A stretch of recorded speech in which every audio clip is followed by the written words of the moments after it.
Welcome to Course in Miracles. So, since it's a small group tonight, we could ask a big question. Just to fill the space. Yeah, and give you a chance to really answer. With the big groups, we should ask a small question, and then everybody gets a chance. But maybe tonight. And I was hoping to skate tonight. Oh, you were, huh?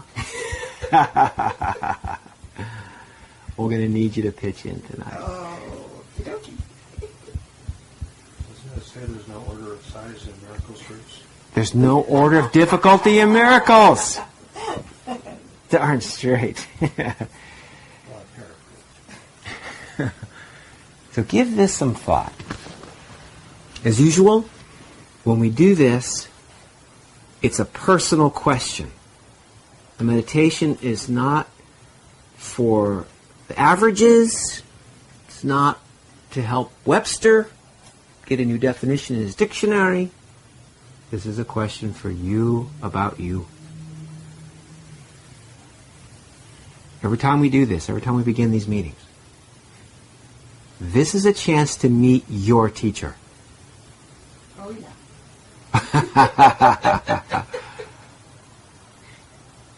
We got a small group, friendly people, one complete stranger. We don't know where she's going to go. But she looks nice to me. No spontaneous. She looks friendly. Splatter from Presley. So I'm just going to invite you to get honest. There's only a couple of us here. Let's get honest with this question. You will be the greatest beneficiary of what you hear you say when I ask you this. And it will be different next week and next month, and it was different last week. So let's just try to discover what the answer to this is tonight. The question is,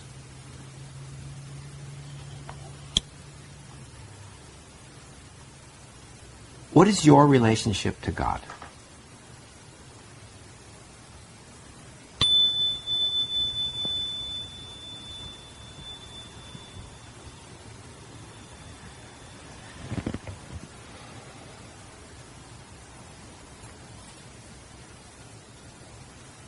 What is your relationship with God?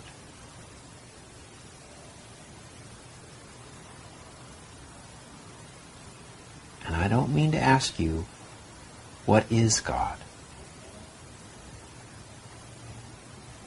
No. Feel your way through this and put words to it if you can. What is your relationship to God?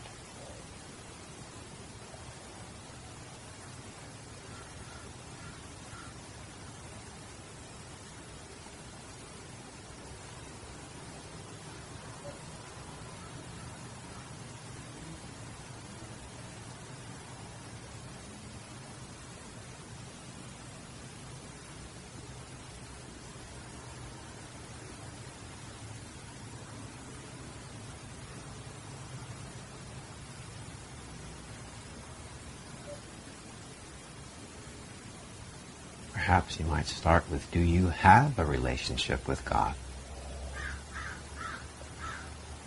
Whatever that is.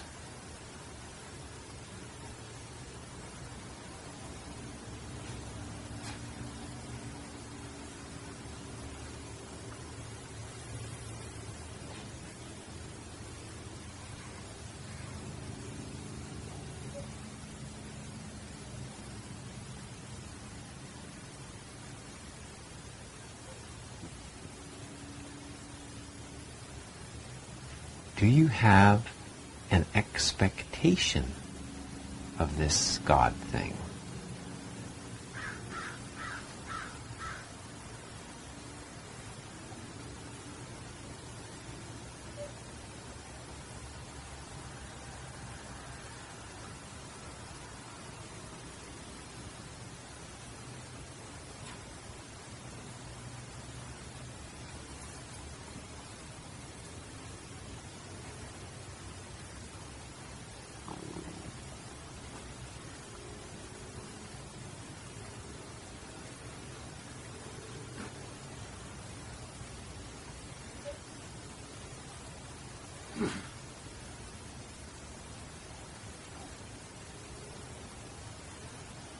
Do you feel you are going toward God or away from God? Feel now.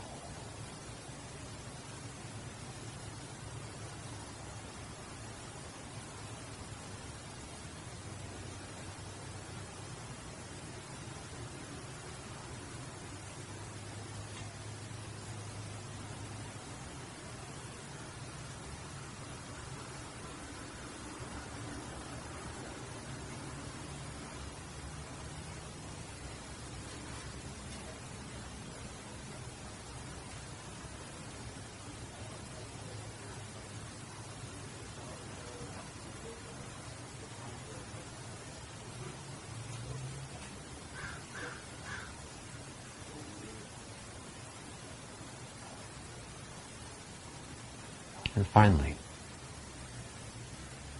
without knowing what God is,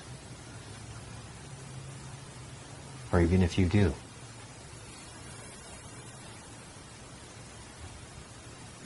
would you accept an unlimited relationship with God?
Do you have a relationship with God?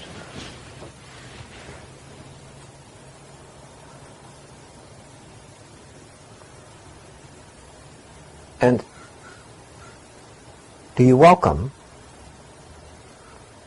a relationship with whatever this God thing is?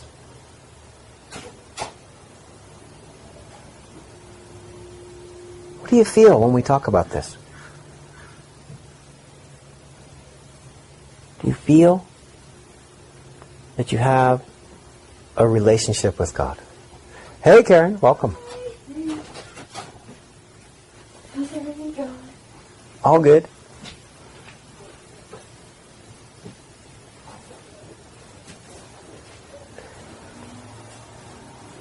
We just asked a big question for a small group. So now you have to answer spontaneously. What is your relationship with God? You know, I've been thinking about that. Yeah? And I feel like I don't have one. Uh-huh. I mean, I spend so much time asking the Holy Spirit or Jesus, Yeah. but I don't really ask God. Mm. Yeah, so how does it feel? I feel like, what is it? What is God? What is that? I'm not quite Yeah. understanding that. Yeah. Good, good. How to ask this. I guess the Holy Spirit and Jesus are more personified for me, and I God, since God isn't really I'm not really sure how to relate to it, I guess. Very good. Very good. In fact, the spiritual standards, religion, makes a pathway that you can walk on. That makes sense to the separated mind. Personifies, actually puts a face, there's images. Some religions will have an image with a guy with the beard, and we got the other ones with the wings. And we got another guy who looks just like you and me, walking around in a robe and... Oh. Yeah. So I'm kind of not quite understanding that yet. I feel like I'll Good. get... I mean, I feel like moments where I'll like kind of tune into God and I'll feel like a blissfulness comes over. Yeah. So that feeling of just, I guess, love, feeling love, is kind of the only thing I really have Huh. about it. So when It's more in... of a feeling than... And that was the meditation, is really about feeling. So let's not define God.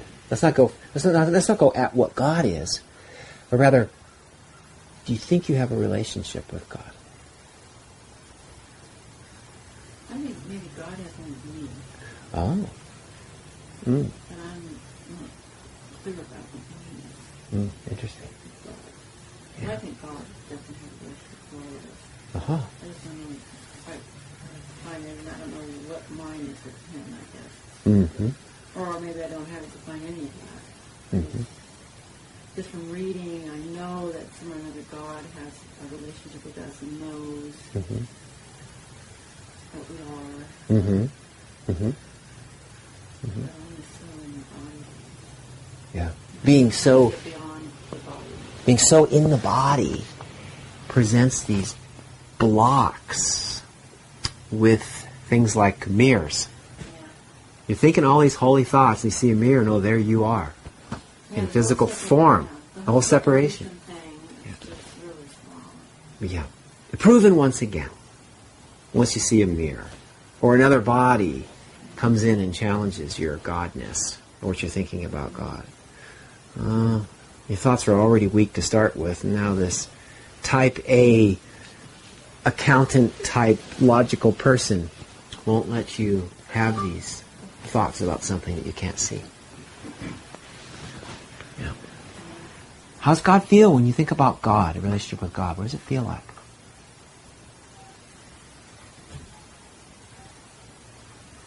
Well, I hate to use the word shame, but certainly embarrassment that it's a question I've avoided for so long and generally handled so badly. I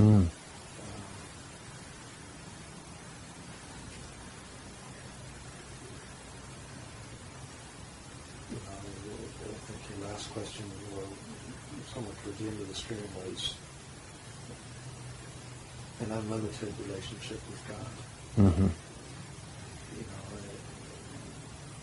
I hate to use bad analogies, but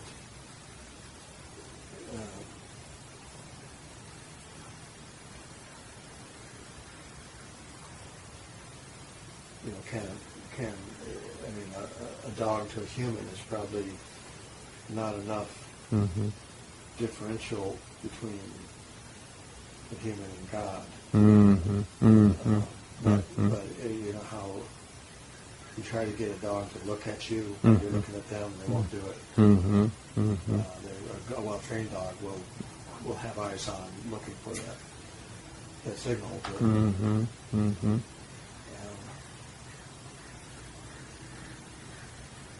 So it's a difficult relationship. I would say. I mean, I struggle with all the lessons that deal directly with the Father. Yes. Because I've got some pretty entrenched habits of thinking about that sort of thing. Yes. And were we more different from God than a dog is from a human? Indeed. And there's plenty of argument for that, right? God is holy and love and light, and we are we have huge carbon footprint, and we're made out of flesh and blood and bone. We're so not lab. We're so not spirit. Temporary. That thinking assures a separation from God. And that somehow were we to be in the presence of light, we'd be shined into flame and gone. Don't want to meet somebody who's going to shine me into flame. And The body certainly would be gone. Right. If you have that, if you were actually living. If you are a body. That's what we just said. With the spontaneous Right. That was somebody got enlightened on the spot. Spontaneous combustion. Wow. I guess Do you want me to I'll move notice. aside? I'll notice. You'd probably let go of the body, though. If you were really right there with God, you'd probably say, oh, that's... Well, I mean, the way we were describing it, God would take it from you. Oh, I see. You know, if somehow God were so incompatible, you're so different from God, that in order to commune with God, it would be some kind of a shock. I A think shock. part of us is afraid of that. Yes, indeed. Well, I think didn't we in recent weeks read a part that in the text that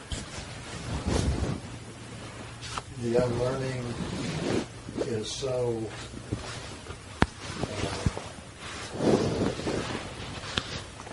the unlearning is offered in the context of the Course in a way that won't drive me crazy. Yes. Because it could drive me crazy to remove all my origin myths and all Uh-huh. my identity myths and all my Yes. watch my dreams evaporate and all this without Yes. a slow, stalactite type replacement with something Yes. else would be That's right. more than I can handle. That's right. And so the way the Course describes it is that we go, hey, Ray, welcome. We go from the miserable experience of super separation to a happy dream that is a lot closer to being able to be in this, let's call it light, that would otherwise burn the body instantly. And you would lose what you thought was you. So, of course, the Miracles has a huge gift and challenge that you would change your identity away from the body entirely. Yes? Speaking of that, and the whole subject of God,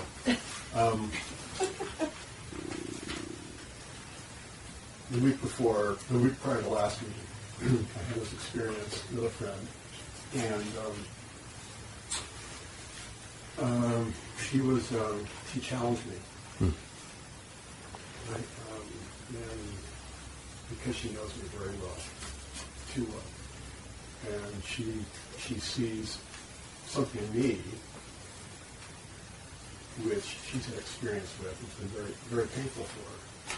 So she sort of played the role of a therapist and tried to move me. And throughout this, it was really tough. I wanted to cry. I wanted to tell her just to stop. And I felt that there was something around me, and my body felt really heavy and very painful. But there was just something around me, and I started to think of this as ego. And I'd go back and forth between feeling it was outside of me, and then I'd be in this place where nothing she said bothered me. I was totally quiet and peaceful, and I was untouchable. And I was looking at this thing, Robert, out there. And I knew it was out here. And I was just being battered. It was just, she was very hard. But then I could go back in here. And when I went in here, it was like infinite. And it was great. And it was very, very peaceful, and it was, nothing could harm me. Where else I going with That you're not Robert. that? No, Robert's, no. That thing that she was talking about was suddenly you used separation for the one possible use Course says it's good for. To separate you from your ego. That's the one proper use of separation. And I did call this thing my ego. Yes. And And I could go back and forth. Mm. In one moment I wanted to cry, next moment everything was okay. But the thing about God, God is very personal, different for everyone. Well, different for every ego. Yes. But not for every, you know. Maybe you're right the first way you said it. We'll touch on that in a minute. Okay. Please continue. Ready? Want to continue? I don't know where I was going with Well, it was beautiful. You had the discovery of what we talked about here with David, where he's like, hard to reconcile being so different from God and having a relationship with God. See, but God is not outside. Uh-huh. God is in us. Uh-huh. And so, and you've been talking as if God were external. God Uh-huh. is not external. Uh-huh. My ego's external. Yes. This person, it's actually a character. Yes. And I've come to realize that we all play, we're all like actors, role-playing characters. Mm-hmm. Those are our egos. Mm-hmm. So my ego's here, Mm-hmm. but God is here. Uh-huh. And God is, I've had some very emotional times where eye contact has been really, I can't describe it, Mm-hmm. but I think that's God. When I notice, when I acknowledge, Mhm. accept something I see Mm-hmm. in somebody's body. So would you embrace an unlimited relationship with God? I already have that. Aha. I don't have to think about it. I have it. Aha. Well, but I forget that I have it. Right? Okay. So it's very personal, isn't it? Very It's very personal. Is there anything more personal than what you just described? I don't know. Can somebody else tell you? Can somebody else fill you in? No. You lived that as life itself. Sounds pretty personal to me. Ray, what does your relationship with God feel like? I'm not asking you to define God. Just, do you have a relationship with something that you're willing to call God? What does it feel like?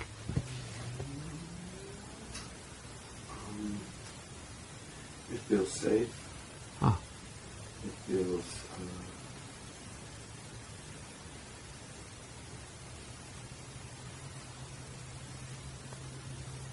omnipresent.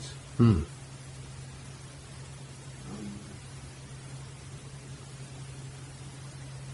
I don't know more. It's kind of nice. You don't feel, it doesn't sound like you feel abandoned. I used to. Yeah? Yeah, definitely. Aha. Definitely. And I think that's definitely a piece of the story that learning about the Course and stuff. And then I always felt like, I was brought up Catholic, I always felt like I was never really part of the church because they seemed so different than what they were talking about, you know, like what Jesus was and what God was and all that kind of stuff. Mm-hmm. And I always felt like I was kind of an outsider, and I had my own little cadre of saints and my guardian angel and everything I used to pray to every night, you know, that was my little, but it felt like God and Jesus, they were all way too big for me. They were way out of my reach. You know? Mm-hmm. So I felt kind of lonely, and when I would hear something like, "Oh, you're a child of God," it didn't make any sense to me at all. I thought, how can I be a child of God? Yes. You know? Yes. And I remember when I went through that experience that I talked about it here one time about, well, else I want to see things differently. Yes. I was driving over 17, and all of a sudden it came to me that I'm a thought of God. That's what I am. He made me up. I had to pull off the road for a little bit because it threw me. But ever since then, I've never felt lonely. Mm-hmm. Just all went away. Yes. Just dissolved. Yes. That's what we call a bridge in a spiritual awakening.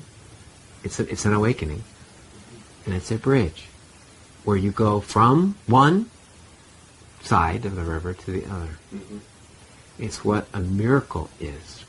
A shift in perception that happened like Instant. that. It's instantaneous, yeah. Yeah. That's beautiful. And that's exactly what we're trying to do with the workbook, is to find the similarities despite the differences. The viewed differences. The Course knows that we're going to struggle with our lives with differences and differences and differences. But it's going to be calling out similarities. As you will discover, peace will start to show up through doing these workbook lessons, where there was chaos and differences and the need to differentiate and struggle, compete. And so what that does is it sneakily, cleverly moves you into this kind of thought. I'm not what I appear to be in the mirror. I know it because everything I use to define that thing in the mirror is being challenged. Everything. And something else I learned, like an adjunctive piece to that, is that my loneliness got in the way of all my relationships. Totally just destroyed my relationships. Yeah. And it was shortly thereafter I got married. Ah. After that, realizing that I thought of God. Yes, yes. When we believe in something like loneliness, it fits right into what we're going to read about tonight in working in the special relationship, where it says, we'll take something that we have, which we believe is valueless, and we'll go to a special relationship and we'll offer our valueless piece for something we think is worth more. I'm lonely, so I want to be with you. And I won't be lonely. But the fact is, I'm not trying to be with you so I can be together. It's so I can no longer be lonely. So I'm taking my loneliness, kind of hiding it a little bit, and trying to fix it. And you feel insecure. You just don't have a sense of security. So you're bringing your insecurity to the relationship too. So my loneliness meets your insecurity. You'll trade me your insecurity, because I'm really secure. I'm just lonely. And you're a real people person. You can never be alone when you're around Marcia. Oh gosh, she'll talk it up, and always got something to do, someplace to go, and very comforting. And she loves to hug, and cuddle. You can't be lonely, Marcia. Wow, so we'll make this trade. Bring it up. And we actually supply each other's needs. Course in Miracles says, watch out for with the dynamic that's actually occurring there.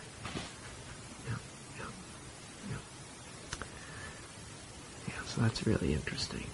So now you come without this hole, this huge, irreconcilable loneliness. Yeah. Awesome. Okay, anybody else want to say anything about how you feel? Your relationship with this God? Whatever that happens to be, how does it feel? For me, as someone who has experienced a number of sort of direct, there's a word for it, direct relationship with the divine, with God, which leaves me with a sense of knowing what God is and feeling that ecstatic love coursing through your veins. I understand that. But I sometimes get confused when I think about what is God and what is life, because I see God as having experienced that, I feel God, as you say, is omnipresent, so everywhere. But then there's life. And so there are times when life knocks you off your feet we all have tragedy that we face. Life is life. And I can tend to think, why is God doing this? Rather than understanding always that it may instead be that I'm reckoning with things that I've created, or that others have created that I'm witnessing, or that this is all our doing. This is our doing. This is not God's business. This is our business. But it is a big gap between that ecstatic being filled up with God, Yes. and cancer, divorce, war, whatever. Yes. And so I struggle. There's a big contrast there. I struggle with that. Yes. Excellent. And there are times when I surrender to it and know that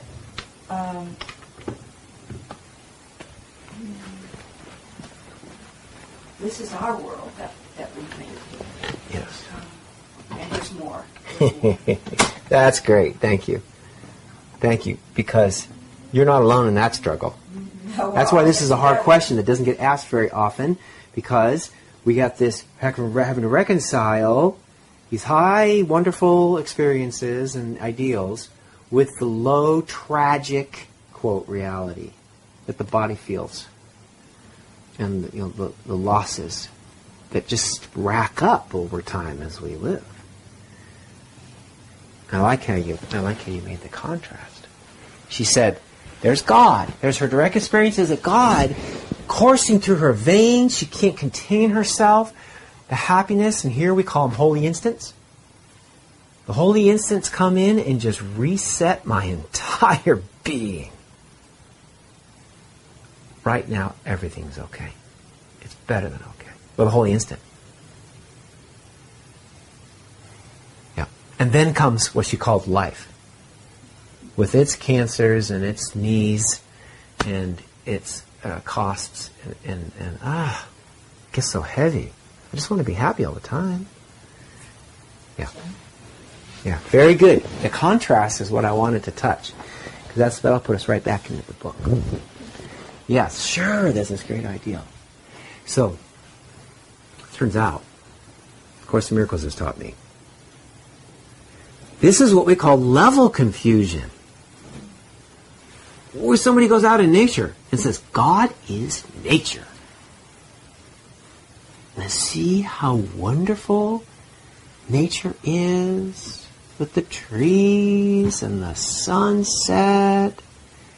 We get this cute little rabbit, and a dog comes up and eats the rabbit right in front of you. God, there's blood on your shoes, and the thing breaks its neck, sits down, and eats it. Or like a gopher, like my dog does it with gophers. The beautiful black shiny dog. Oh my God, it's just that creature is so beautiful. But if she saw a gopher, dig away, chase it right into its hole and home, drag it out by its tail, crunch it, and then a few more crunches, maybe spit it back out, look at it, and then eat it. That's your God. It's a contrast. It was so beautiful a moment ago. Okay, so what Course has taught me is that, yes, indeed, you were going to that. It says, we made this. So this is really great. Turn to, I'm not sure what page it is. It's lesson 155 in the workbook. There's a nifty little sentence. One little sentence buried in this lesson. 155, which is page 291. And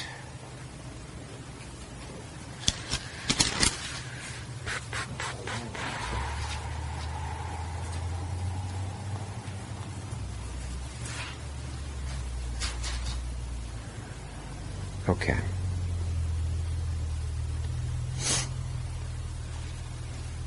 Lesson 90? Lesson 155. on page 291.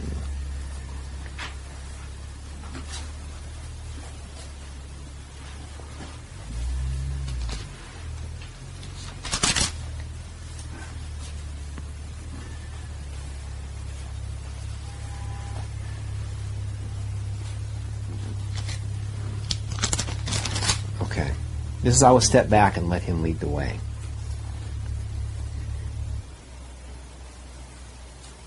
Okay, let's just read the first two paragraphs. Marcia, you want to begin? Sure.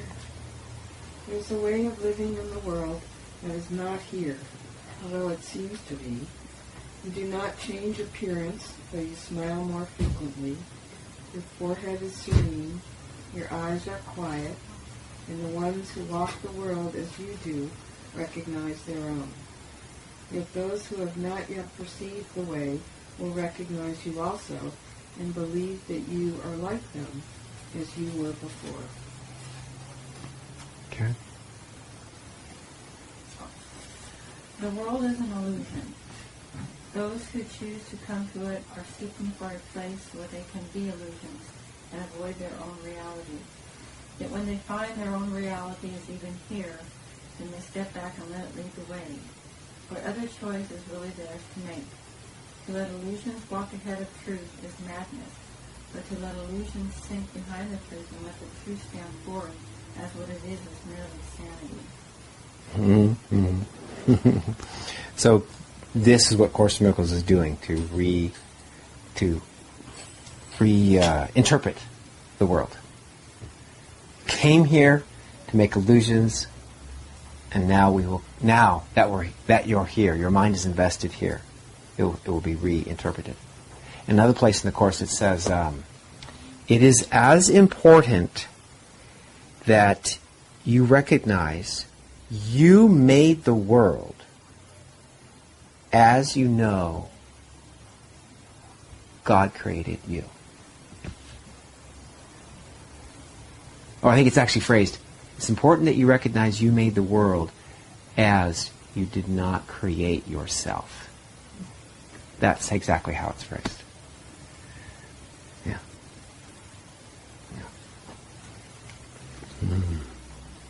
There's a little bit of grace in that second sentence, paragraph 2. Yes? Seeking a place where they can be illusions and avoid their own reality. The alternative is to be reality, which is basically slow march to death. So.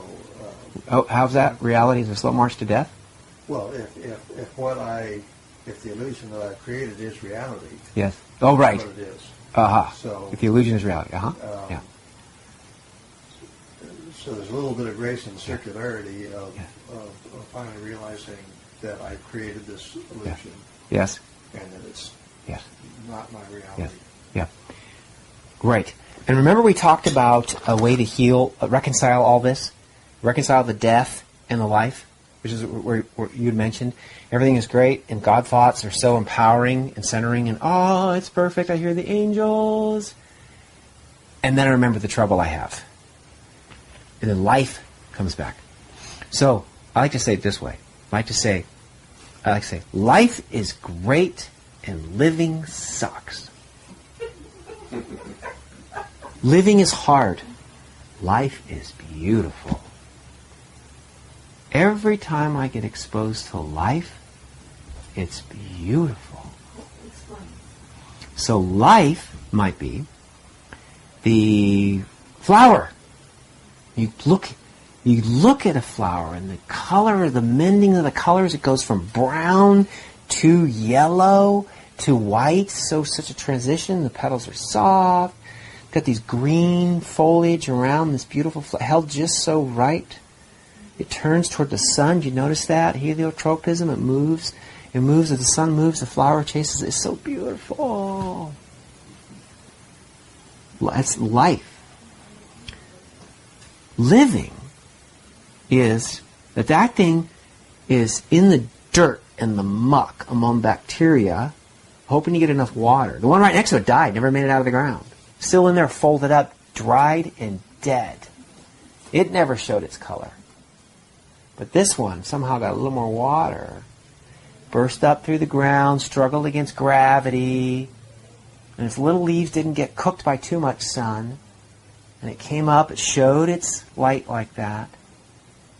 And then, perhaps if it didn't get stepped on, it started to lose its ability to keep the water and the colors, and the leaves fell off, and it started to brown and die, and the bacteria took over and completely consumed it to nothing. The flower died, is my point. That beautiful thing died. Life did not die because the flower did. Because the flower was not life. You are not life. You are an extension of life. Living is not life. This is what I like to say, that love and life, spirit, untouchable, unharmable. Any expression of it is not it. Life is beautiful. It's infinite. And it cannot be changed by any type of death. The Course says, death does not come from life. Somebody might argue in the world, says, well, how do you only know it's alive? Because it died. Because that contrast was there. Helped you appreciate the life. Nope. You appreciated the living. But it did not affect life one bit, because life is. Love is, whether or not you're feeling it, whether or not you can afford it, whether or not you're getting it in your mind, it is. And this is how we think of God. This is the only way to understand God. Because if you try to reconcile, have what we call level confusion in A Course in Miracles. One type of thought would dissolve, and you lose, and loss is real. It's just like what Robert was describing. When he had thoughts of his ego, it was getting beat up and insulted, and he was losing. But then he simply had a little shift in perception, and he saw his ego as not him out there. There wasn't any loss at all. This is the only way to understand to even think about God, is to see that truth is true, it's always true, and it's not affected by any illusion. Look at Miracle Principle 12. This is way back on page 3.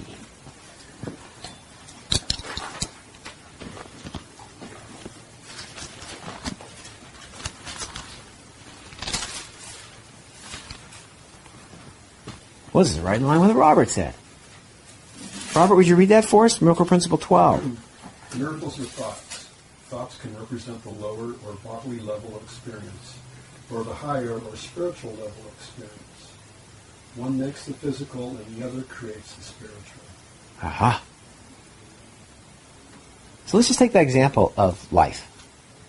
If we think about life as the gopher that got killed and died, or the flower that had crumbled up and died.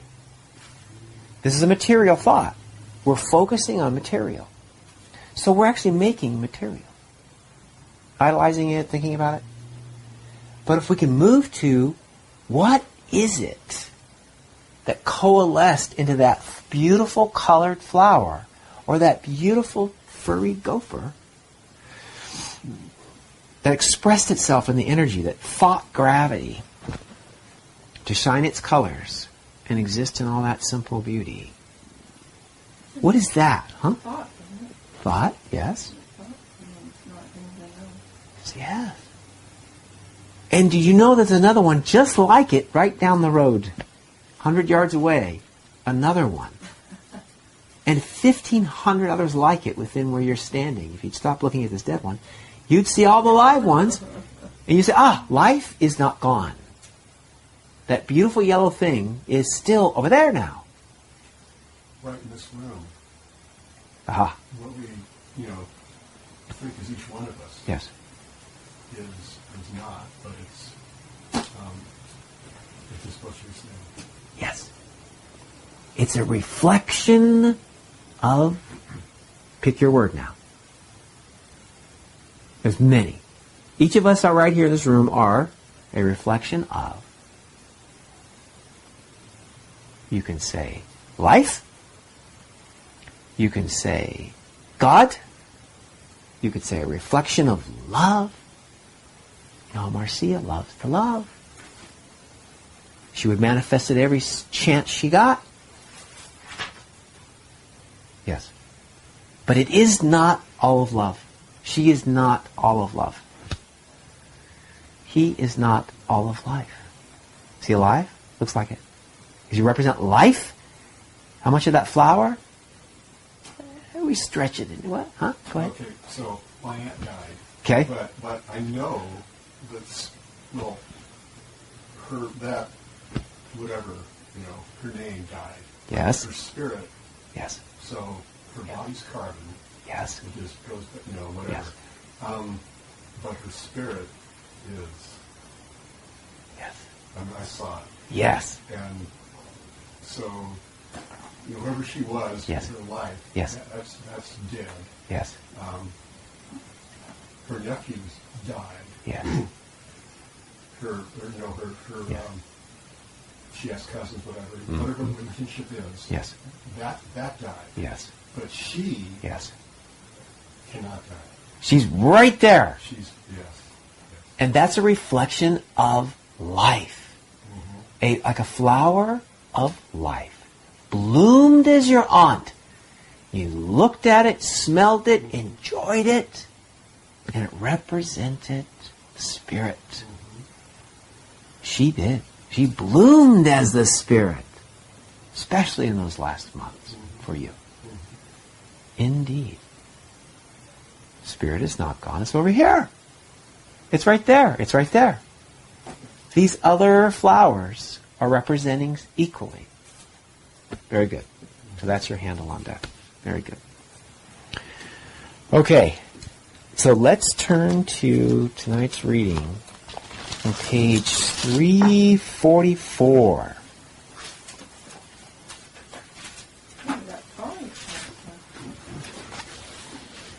This is paragraph 13 on page 344 in the text.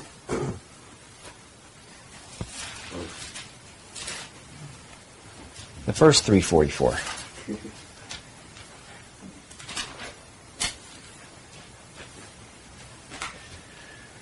You ready, Ray? Yeah. Okay. Paragraph which? Paragraph Lucky 13.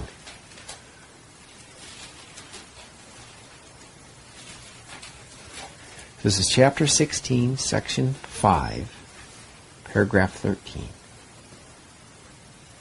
Go ahead, Ray. Is that where it says see in the... That's the one. See in the special relationship nothing more than a meaningless attempt to raise other gods before him, and by worshiping them to obscure their thinness in his greatness. Tininess. Tininess and his greatness. Mm-hmm. In the name of your completion, you do not want this, for every idol that you raise to place before him stands before you in place of what you are. Yeah. So we talked about blocks to the awareness of what is. Blocks the awareness of love's presence. So now, after all this reading we've done on the special relationship, it comes to this. He's saying, look, see in the special relationship nothing more than a meaningless attempt to raise other gods before God, and by worshiping them to obscure their tininess and God's greatness, to invert what's really going on. To somehow make that Marcia and I would take our halves to make a whole, and that would be the goal of our happiness. If we could just do that, see, you're the perfect one for me. because of how you cook. I'm the perfect one for you because you love how fast I drive and nobody, it's perfect. Look, finally found a guy who drives fast and that's what she really wants. Perfect. Now we can be together. So simple. Yeah, it was easy for me. Yeah. And this becomes a substitute for, then you stop. We're good. We're whole. We're whole. We're good. We found it. Found it. Yeah. Yeah. He says, watch out for the promise of the special relationship, the illusion of completion. We read about just in the few paragraphs before, is that you are God's completion. God will be your completion and understanding a relationship and awakening to what really is. That awakening to what really is gives you a sense of completion. Everything else is too tiny. And in this sentence it says we're obscuring the tininess of the special relationship by making it the goal, giving it so much weight. At the same time, we're shrinking the extent of God, like we did a moment ago with the idea of life. If we shrink life into our individual experience, life is very small. It is only about 20,000 more days to go if you're young. 5,000 more days if you're old. Before life's gone. Gone. Gone. That's making life small. If it's contained in that flower, then that is life, that flower. If God is nature, you're limiting the idea of God. If life is the flower, we're limiting life. So now too for you. If you are your body, if your only experience of life will be however many breaths you have left, it's tiny. It's tiny. We've just taken all of life and invested it in that one flower. I think it's starting to wilt. They all do.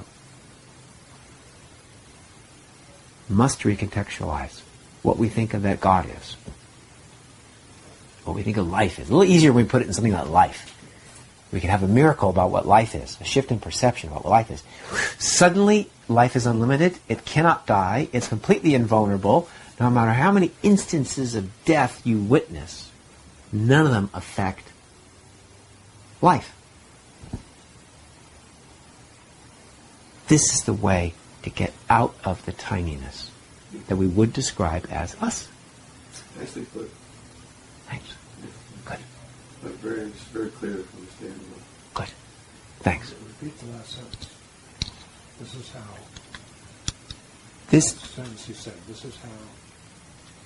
I forgot what I said. We could have the tininess. Can you complete the sentence? Well, essentially, this is how, by looking at, by making the miracle, the shift in perception, this is how we get out of the investment in tininess and start to touch the infinite expanse of what you really are.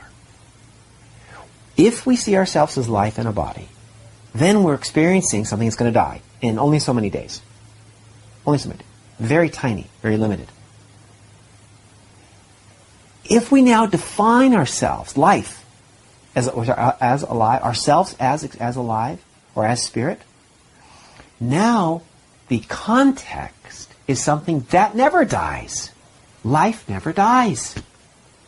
The flower dies, yes. The body dies, yes. But life does not die. If you identify with life instead of living, you'll never die. Makes you go big. Yes.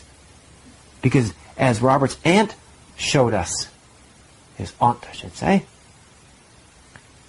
not his pet aunt, his aunt showed us she bloomed life. The spirit bloomed. And he was there to watch it and feel it and reflect it and even feed it.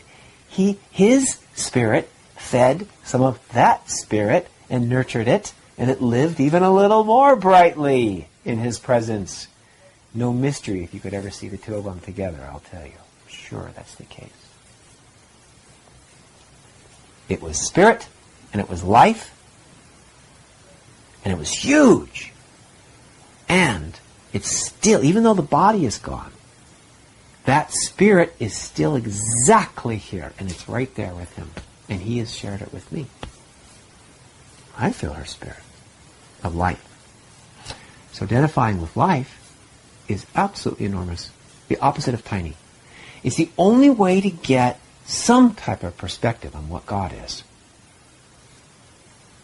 We have to start seeing that there are such things the mind can behold that grow as they're given away or as they die. There's more spirit now. That his aunt died. There is more spirit. There is more that she lived and died. The flower comes and goes. It's just more life, more life, more life. Andrew, what about death? What about the death? The flower's gone. And even if you want to go to that material level, the flower died and it gave up its carbon, nitrogen, oxygen, hydrogen, bunch of bacteria, turned around, and another little bug is grown out of that substance and walks away. The flower gave up its parts, and because life is, and life insists on being life, even in this dream we have makings of life. And like you said earlier, that those are like expressions of life, right? That makes it really clear for me. Yes. So a further expression of life comes. Now the flower gives up its static. It could move a little bit for the sun we talked about, but then it died in its spot. But then, an ant was chewing on it, and kind of some larvae were planted in its dying leaves as they folded. Some larvae were there, were some ants, and it gave them shelter, and then food. And then the ants grew, and life expressed itself further, and it walked away from that static flower spot to be eaten by a lizard. Ant is gone, lizard is alive, walks even faster. Same substance of the flower. And a bird swoops down and grabs the lizard, consumes it in one gulp. And now the flower is flying. Where it was stuck in the ground before, life would have it, it would not remain stuck in the ground. If we're talking about the flower as carbon, like we did a few weeks ago, let's just pick one. Though the essence, the pieces, we're mixing now levels with material and the idea of life. But still, we'll use it as a bridge thought to help us see how unlimited life is compared to how limited any one particular expression is. You are very limited compared to the spirit that drives you. That's what would commune with God. Not this pile of hydrogen, carbon, calcium that was borrowed from something else that died after living for a time. Yes. Go all the way back to the elements, you bet. We could take this story and bring it from the cosmos and an exploding star, and then it floated in space for a billion years and coalesced back into this solar system, and then boom, another star, and then a piece come out, and it cooled down, and mineral, then the flower root picked up a piece of the mineral, and it bloomed it in a beautiful yellow color, which was sulfur. Which can only come from an exploding star. Which only comes from an exploding star. You can't make it. It was made by an exploding star. The sulfur is now showing itself coalesced with other sulfurs in a beautiful yellow leaf, which turned into the ant, and the ant walked away, and the lizard ran, and then it flew as the bird, soaring so free through the sky. Still the flower that was stuck in the ground. Because life, that's this flavor of life. Yeah. What would the Course say that light's relationship with God is. Yes. It says that light comes from life. I think it's lesson 42 or so. Yeah. Now it's moving life even further away from the flower, because light itself comes from the highest level of life. So life is the thought of God. Yes? Yes. Because that the way he doesn't say light comes from life. He says life comes. He says life comes from light. No, that would become a spiritual way to try to line things up. Of course, says it's the other way. It says light comes from life. So it's moving the idea of life even higher on our spiritual hierarchy. Yeah, a thought of God. Okay. Let's continue. Colette, would you read paragraph 14? You know, I'm discovering that my book is very different than everyone else's. Oh, please grab another one off the stack. Yeah. Thank you. Are you thinking of Thank you. 44? Is that what you said? God is the light in which I see? It might be. Yeah, is it 44? That's 44. I think it's the first sentence or two. And it says, light comes from life. Page 69. 69? Page 69. Well, I thought God is the light in which I see, but pretty heavy. Yeah. So to speak.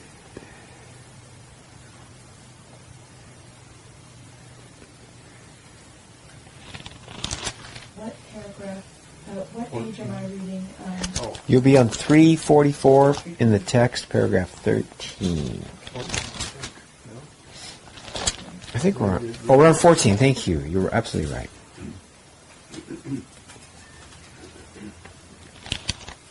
I'm sorry, one more time. Say again. You bet. Paragraph 14, 344. 344.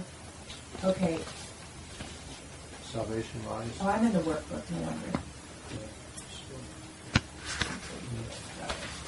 Sorry. That never happens to me. Yeah. 14. Salvation lies in the simple fact that illusions are not fearful because they are not true. They but seem to be fearful to the extent to which you fail to recognize them for what they are, and you will fail to do this to the extent to which you want them to be true. And to the same extent, you are denying truth, and so are failing to make the simple choice between truth and illusion, God and fantasy. Remember this, and you will have no difficulty in perceiving the decision as just what it is and nothing more.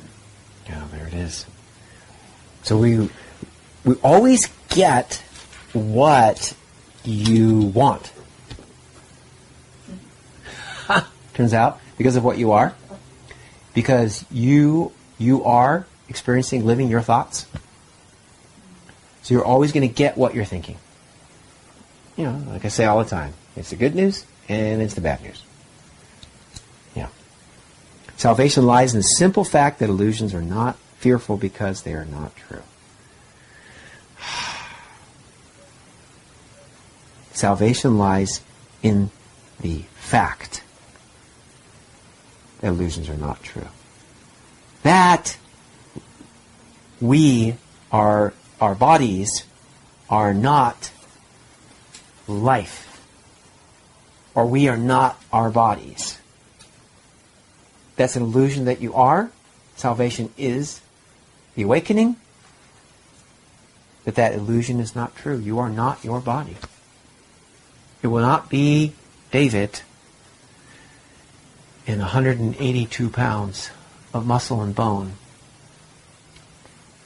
facing God in some other form. It's so different. Oh, thank goodness. Contrast is too great. I'm so with you. I think that is really a contrast to be recognized. Course says that the Bible says you were made in God's image. So of course, we egos say God looks like me. Two hands, 2 feet. Never do we think, oh, wait a minute. Maybe that part's made up. Maybe I look like God. Maybe in reality I look like God.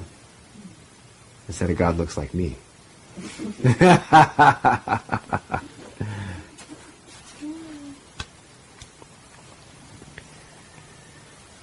Okay, illusions, sentence 2. But seem to be fearful to the extent to which you fail to recognize the illusions for what they are, which is untrue. Illusions are untrue. We seem to think that they're true. That's why they bring fear. And you will fail to do this to the extent to which you want these illusions to be true. There it is. We are holding the very blocks to our freedom with our beliefs. Seek no further than your own mind. Seems impossible that I want there to be dead babies in Syria. Yes? But I woke up last night with a dead child dream. Yes? And it had layers, and it was fairly vivid, you know. Yes. Ended up with me holding the dead child who turned out not to be dead, but then I was worried that it must have had brain damage to the end, the breathing's gone. Uh-huh. Uh-huh. So I completely made that up. Yes, completely. Yes? I didn't, you know, I won't take responsibility for the TV broadcast, but I absolutely made up the dream. Yeah. And experienced it, and there was sorrow and confusion and nervousness. And even when I knew it was, you know, woke up enough to get that it was a dream, yes, then the scariness was still there. Yes. Frightening. The Course says, where is the proof that you have? I keep sinking back into the scariness and have to wake up and remember that it was just a dream. Yes. Yes. Where does the proof you have?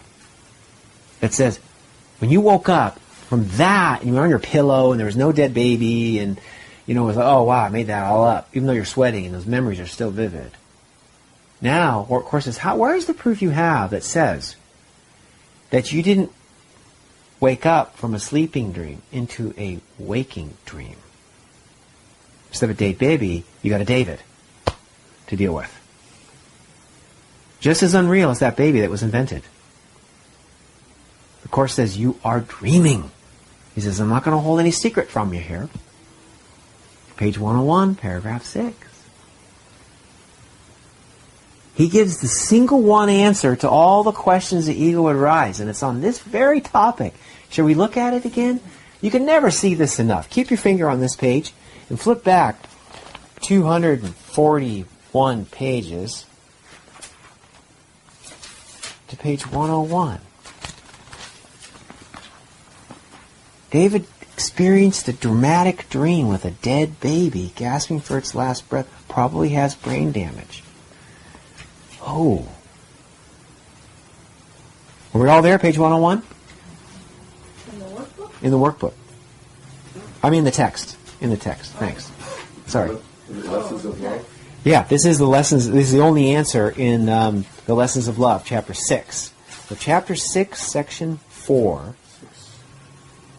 It's called The Only Answer, and if you go to paragraph 6, he just generously gives out this. He says, "Here then, the one answer of the Holy Spirit to all the questions the ego raises: you are a child of God, a priceless part of His kingdom, which He created as part of Him." That's what you are. Nothing else exists, and only this is real. Now, you have chosen a sleep in which you have had bad dreams. But the sleep is not real, and God calls you to awake. Period. And elsewhere he makes this contrast about when you wake up and you've had a nightmare and you know it was a nightmare, exactly as David described it. Whoa, I'm glad that's over. I know I made that up, just as he described it. Course says, where's your proof that you woke up out of dreaming? Could this be a waking dream? Which is exactly what the Course is saying. That our deep power of dreaming has continued in what we call awake state. Okay, back to page 344, please.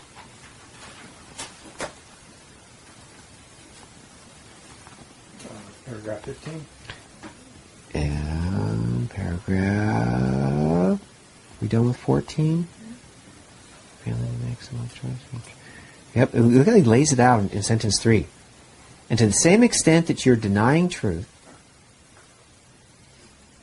and so are failing to make the simple choice between truth and illusion, God and fantasy, yes. You're making the choice between God and fantasy. Which tonight we're talking about God, a thought you can think with God. As we learned from the workbook, remember? My mind holds only the thoughts I think with God. I'll have you say that over and over and over again in one of the review sessions. My mind holds only the thoughts I think with God. I'm trying to get you to... A thought you can think with God would be what we talked about as life. Living, turns out, is not a thought you can think with God, because living is defined by birth and death, by beginning and end. Show me life. Come over here and show me this flower. Show me life. Well, I have to wait till it gets... It's potted, isn't up yet, hasn't come yet. Okay, I'll come back when it is. Now and then death, right, comes follow. So we've got beginning and end. We've lost the essence of life by boxing it into one flower as our definition of life. Nope, sorry, previous paragraph is too tiny. Course in Miracles trying to explain how tiny our separate existence is, and our examples of love or life. And tonight we're talking about life. How tiny we make life. But how big life actually is. How expansive and infinite. We don't even know the limits of life. But life is. Robert's aunt is. She is right now. His memories, vivid. This woman exists. The essence of her exists, spirit of her exists, even though her body is gone. She reflected life. Okay. So, here it says, to the same extent that you are denying truth, and so are failing to make the simple choice between truth and illusion, between God and fantasy. So now what we're doing tonight is we're going to move away from the fantasy of the hope or our existence being in our bodies, or that the small examples of life could possibly represent life or God. Remember this, and you'll have no difficulty. Bless you, bless you.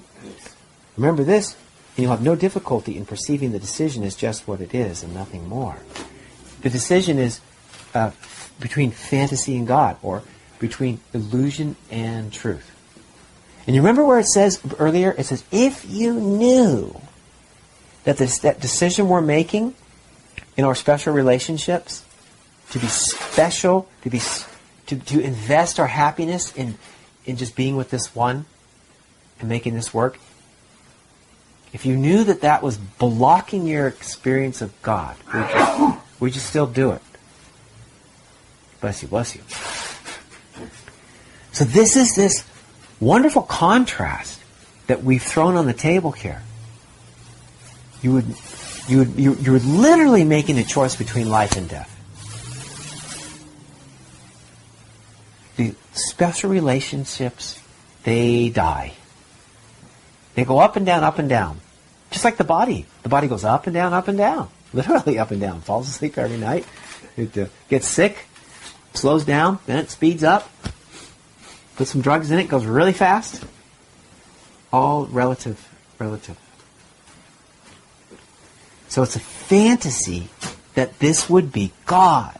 And this paragraph is ending up. It says, let this not be a picture of God to you. Yeah. Yeah. Okay. Number 15, David, when you're ready.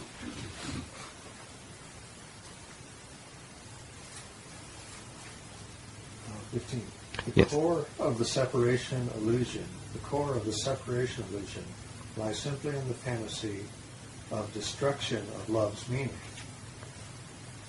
The fantasy of destruction of love's meaning. And unless love's meaning is restored to you, you cannot know yourself who share its meaning.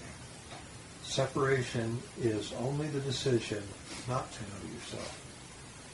This whole thought system is a carefully contrived learning experience designed to lead away from the truth and into fantasy.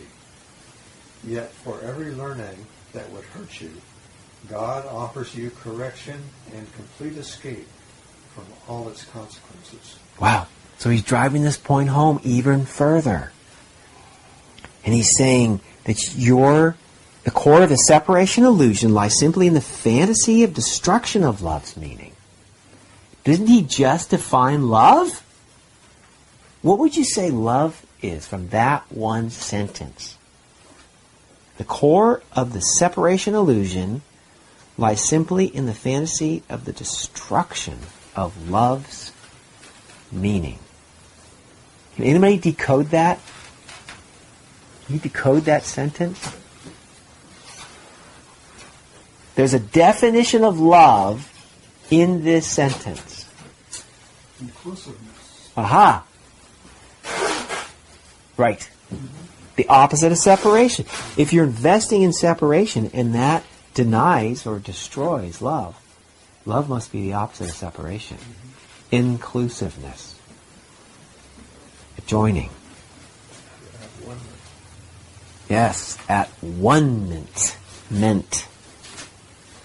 And in our analogy tonight, the core of the flower illusion lies simply in the fantasy of the destruction of life's meaning. If we invest in the flower as life, we are making life way too tiny. If we invest in our bodies as our identity, we're making our identity too tiny. It can't possibly fit in one body, our identity. Life cannot fit in that flower, and I'm sorry. It can never fit in that flower. Life is way too big. Okay. Not even in See? one type of flower. Right. In other words, I can't. What I am can't fit in one species or even one phyla. Well done. As long as the Venetians are ever carrying on. Okay, now, and unless love's meaning is restored to you, you cannot know yourself who share its meaning. This is such good news. You feeling it? Let's put it in terms of our flower and life. Unless life's meaning is restored to the flower, then you could not know the flower that shares life's meaning. Do you see, if the flower is only in the scope and scale of one little 16th of an ounce flower, it could never know life. It would only know living. And you, if you limit yourself to one 122-pound body, woman, in Santa Cruz, in 2013, with so many thousand days left to go, and then that's it? If that's what you're going to choose as your identity, you cannot know spirit. You can't know the true identity of Karen. She cannot fit in one 122-pound existence. It's just like trying to fit life into that flower. It won't fit. This is the wonderful good news. You are now expanded. Your identity is being expanded here. You're being invited to leave behind the small identity with this individual existence. If you're to know the truth. Well, that's good news. Unless love's meaning is restored to you, you cannot know yourself. Yourself, who share love's meaning. He's identifying us, our true identity, with love's meaning. Just like we've elevated the existence of that flower to an expression of life, this huge life, different species and everything else, the energy that allowed that unbelievable, colorful expression to occur is really big. Okay, good. Here we go. Separation is only the decision not to know yourself. This whole thought system, the ego, this whole thought system is a carefully contrived learning experience designed to lead away from truth and into fantasy. That's just clear as day. Yet for every learning that would hurt you, God offers you correction and complete escape from all its consequences.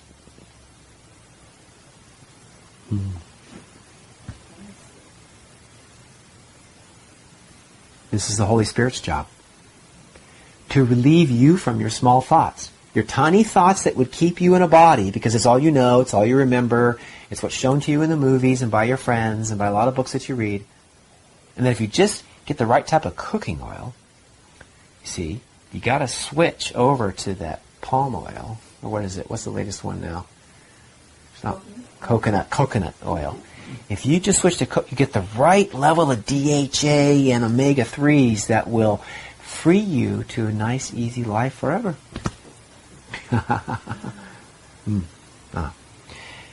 This is a fantasy. It's okay that you do that, but recognize all you're doing is making the flower live longer so you can enjoy. But it's not what you are. In fact, it's a block to what you are. Before, what we're investing in, trying to make more of you, that you could live longer, turns out what you're doing is you're just making the block. You're investing in the block. Now, what Ray had was a thought that freed him forever. I am a thought of God. Well, that just replaced 1,500 other definitions I'll bet you've worked through for your entire life, none of which came to fulfillment. That one thought, that one miracle, that one shift in perception had this taste of truth to it.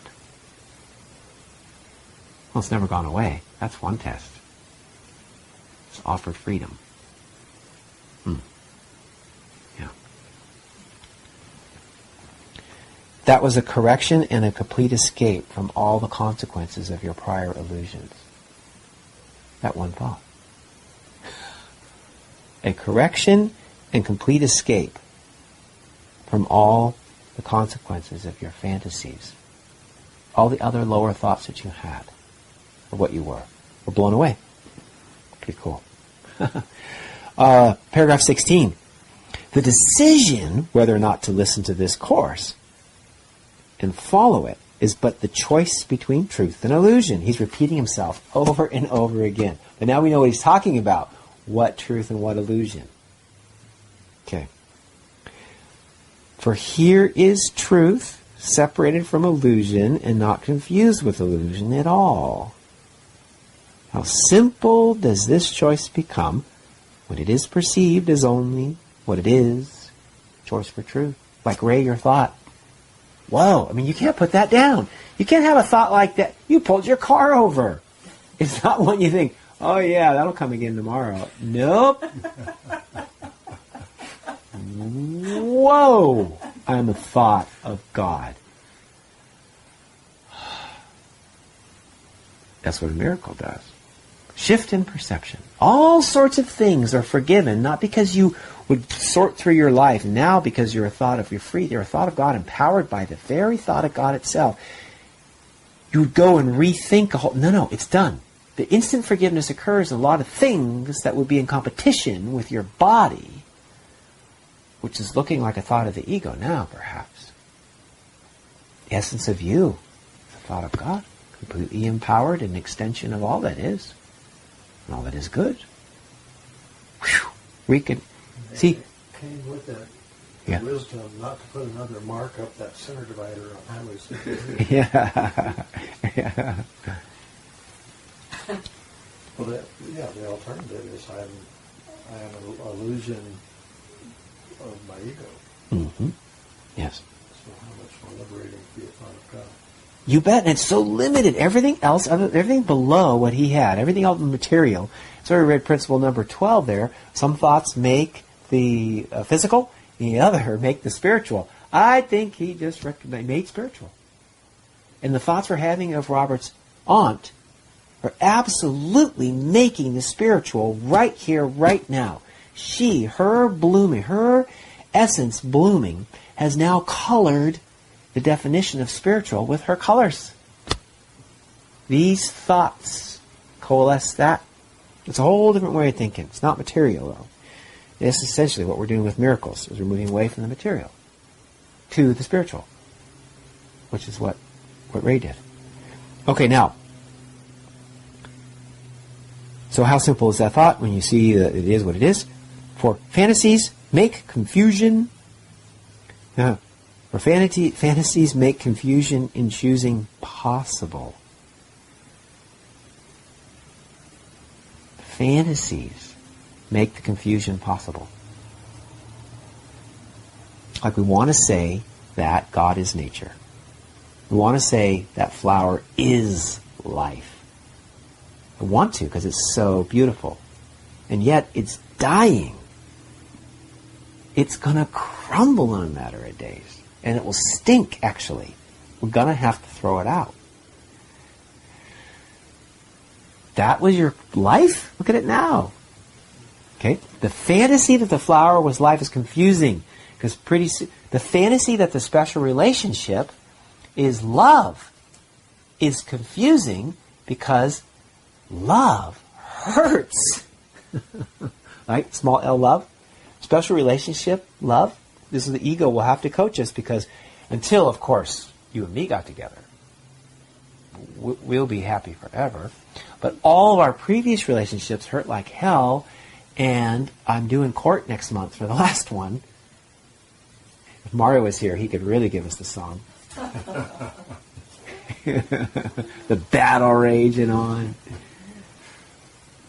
And that's love? That hurts that much in court, keeps them up at night? How much more of my paycheck are they going to take? How much more is she going to get while she lives with the new boyfriend? See, that was love not so long ago. Small L love. Special relationship love. That was love that led to that. Just like our dead flower. Does life lead to the dead flower? No. Come on. We got to do better. It's tiny. These views of love and life are tiny, tiny.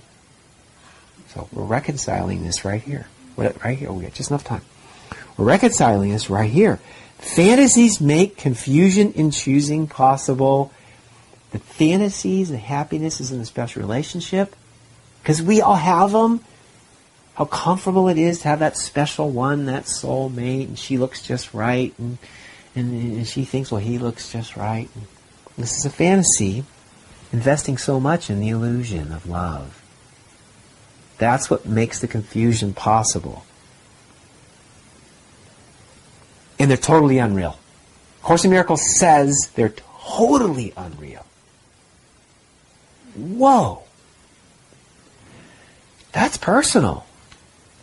Even your special relationships with your children. These are the ones you want to keep, right? Or your pets. God, I love my dog. That cat.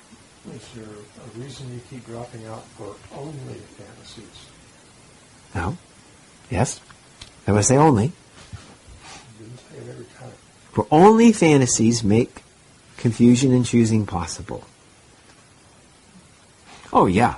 Because truths dissolve, or as the Course says it wonderfully in chapter 31. It's a great sentence. It says, truth denies its opposite. So the existence of confusion is a signal to me that I'm locked in fantasies. Well said. Exactly. Say that again, I'm sorry. The existence of confusion in my mind is a clue that I'm locked in fantasies, because only fantasies make confusion. The choice is I think elsewhere, as you said, a non-choice between real and nothing. That's it. So if I'm locked in confusion, I'm on the nothing side of that equation. Couldn't say it better. The real side. That's it. That's a sign. So what do we do when we're in confusion? What's the move you're going to make? Choose truth. Yeah, for sure. Stop choosing what it is that's bringing the confusion. That might mean you go still. Might mean you open your mind. But when you're in your ego, Yes. in your body, Yes. you don't know you can choose. Aha. You don't know you have a choice. Yes? So that day, when I saw my ego out here, I knew I was just playing, I was role playing, and I knew that I could choose at any moment, I could choose to play a different role, a different character. You can't take that back. No. That experience is instilled. It's This awakening has occurred. all the time. You can't put that genie back in the bottle. No. You have stepped outside. You have used separation for its only proper use. You have separated yourself from your ego. And you still existed. As we read in chapter 12, I think, it said, you have to step outside of insane thinking in order to look back on it and see that it's insane. The thought system in itself, the ego, if you're only thinking without the Holy Spirit, you're thinking with ego rules and laws, it will continue to show you itself. Course in Miracles is a way that we can step out, our consciousness, we can step out of the ego thinking and look at it from, just like you did, as this entity that is not you. And then you gotta laugh, like we do a lot here. We bust the ego and we laugh a lot about it. It's a bit silly what it's trying to accomplish and how it does it. Really. Okay. Laughed at it at some point, right? Yeah. That was the problem, right? Yes. It gets more and more silly to see what it's trying to accomplish with so little. And yeah. Okay. Would you read for us chapter 7? Paragraph 17 will do for now. This year is thus the time to make the easiest decision that ever confronted you, and also the only one. You will cross the bridge into reality simply because you will recognize that God is on the other side, and nothing at all is here. It is impossible not to make the natural decision as this is realized. Wow, what a beautiful way to end that section and this discussion tonight. Because this is exactly the challenge that we're looking to make of our meditation. What is your relationship to God? And David so beautifully explained, it's a reach to be so different from God and have a relationship with God. Thank you for that. Because we're all living that. When we look in the mirror, we're reminded. And then Ray says, God, I was driving, I had this realization. I am a thought of God. As Course describes that way. Where else could you come from but from your source? And the Course spends a lot of work describing that there is no separation of cause and effect. The ego says that there's a cause, and the cause, because of guilt, can do something to something else. Cause is untouched, and the other thing has to live now with the effect. So the effect now is having its own little causes and the trouble that it makes because this thing you said or some terrible thing happened. So separating cause and effect. The Course says, whoa, whoa, whoa, whoa, whoa, whoa. Cause and effect are not separated. One is the extension of the other. The effect only occurs because the cause is present, not was present. Catches you there. It spends a lot of time describing how we try to dissociate the cause from the effect. Once you see the scar that I have here, that's an effect. And the cause was her swatting at a mosquito with a kitchen knife. This is where I got this scar. So see the cause and see the effect. They're separate. This kind of thinking makes the world. The knife is gone, the mosquito is gone, and the year, the month, the week, the day, the hour, and the second where she swatted the mosquito is gone as well. So is there just cause then? Yes. Just continuous cause? There it is. There can only be continuous, instantaneous cause. Because the effect is perception? Because the past is over, by definition. Can touch me not? Yes. And perception is what is now. What's happening now is perception. I perceive a scar. No reaction to the scar. Yes. And when do I perceive the scar? Now.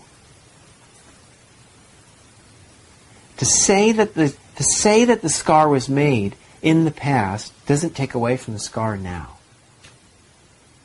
So the cause of the scar is my perception of the scar. Now, the cut is over and gone. There's only the scar to be perceived, which happens now. What I make of the scar, how I experience the scar, what it means to me, is happening right now. No, Andrew, I'm a victim. I'm a victim of a woman who went crazy with a knife against a mosquito.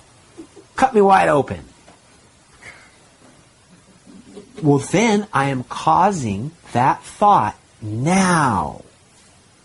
And holding that thought now. And now that you reminded me of it, I feel like getting some revenge on her, even though it was 6 months ago. What does that have to do with the past? What does it have to do with the mosquito? Mosquito's been gone for 6 months. Nope. It's happening now. The cause, I have a cause now, which is my thoughts about having to hold this scar. That's what's making me mad. Isn't the mosquito, isn't I'm cut. If I was cut and the scar completely disappeared, nothing to it. Nope. I'm making something out of the scar right now. I've got a whole new cause. The effect, the scar, is not doing anything. Let's call the scar the effect. That's good. The scar is not a cause. It's not doing anything. It's wholly neutral. It's nothing of itself. It's nothing. It's flesh. There it is. You've been doing your reading. So the meaning of anything I see is only what I see. The words that are out there. That's right. It's lesson number 2 in the workbook. I give everything I see all the meaning it has for me. Man, that stops you in your tracks. Lesson 1 was nothing that I see has any meaning. That's right. He starts with the last lesson. Nothing I see means anything. Well, when I think about God or love, and it's always extension. So I'm always thinking that in that terms of it's always cause. It's always moving forward. I don't know any words for it. It's always extending. Yes, like life.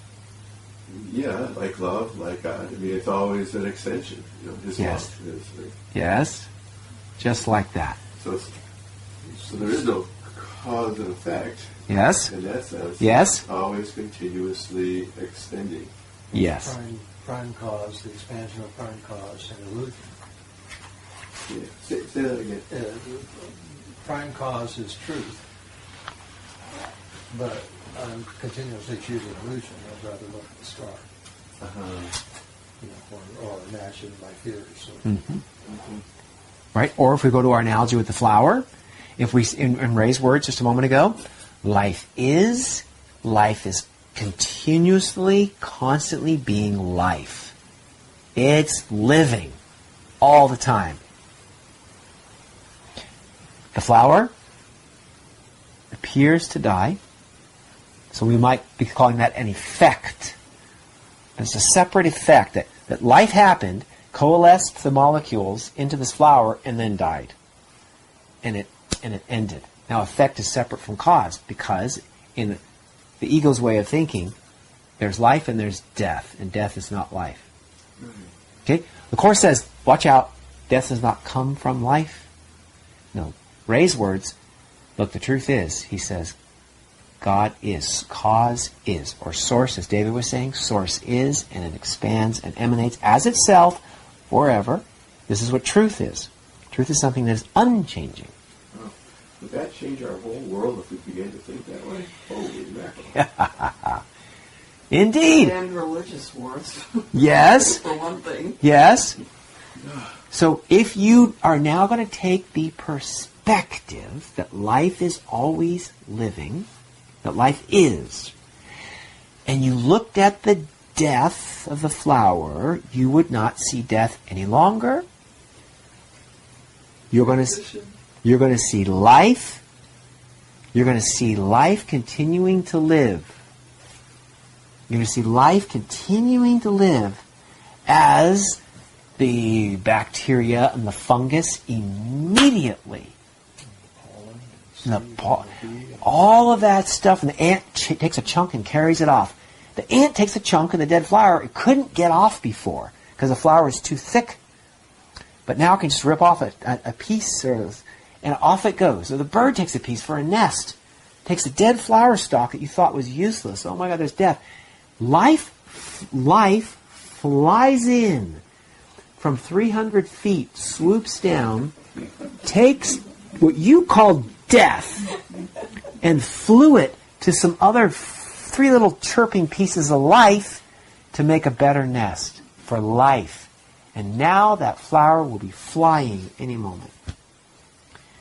Where's death exactly? I'm starting to lose this picture of death because there's so much life surrounding what we called death a moment ago.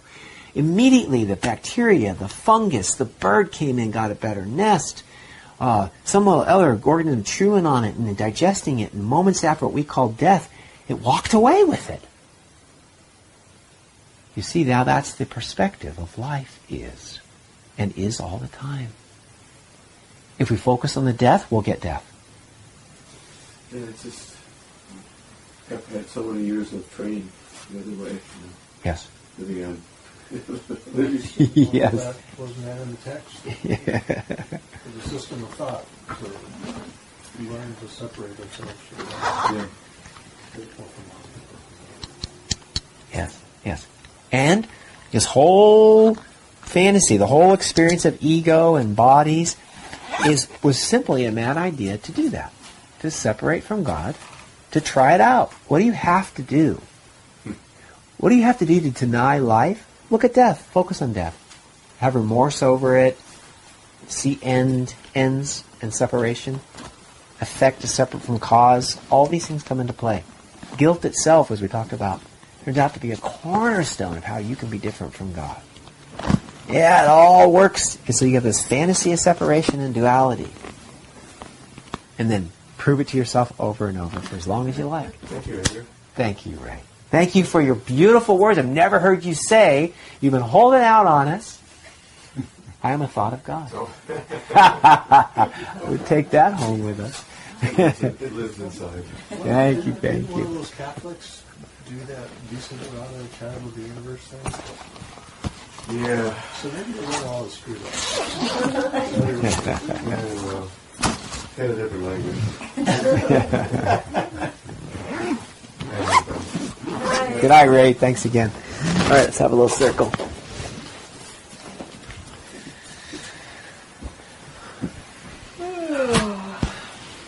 Thank you. That was nice.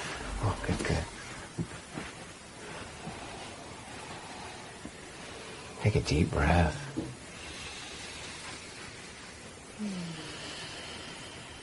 Play with your living a little bit. Try as you might. Your living is a very poor excuse for life. Well, that's what you have for now. You're focused on. Life is much, much bigger than that. And it is indeed what you are. This is a thought you can have with God. Can't fit life in this little body. Can't fit God in this little body. It's too tiny. Put yourself back to cause. You're a thought of God. You're a thought of God. That would never go away. It grows like that flower. Seemed to die. All of it, every single molecule went on. It gave itself to even more life. It's flying now. As do you fly. Going from the crawl of being a small, tiny ego body in this little thought that we have managed to achieve. When you give it up, it is recycled instantly with the very spirit that made it possible, and it flies. Thank you. Beautiful. Amen. Thank you. Amen. Amen.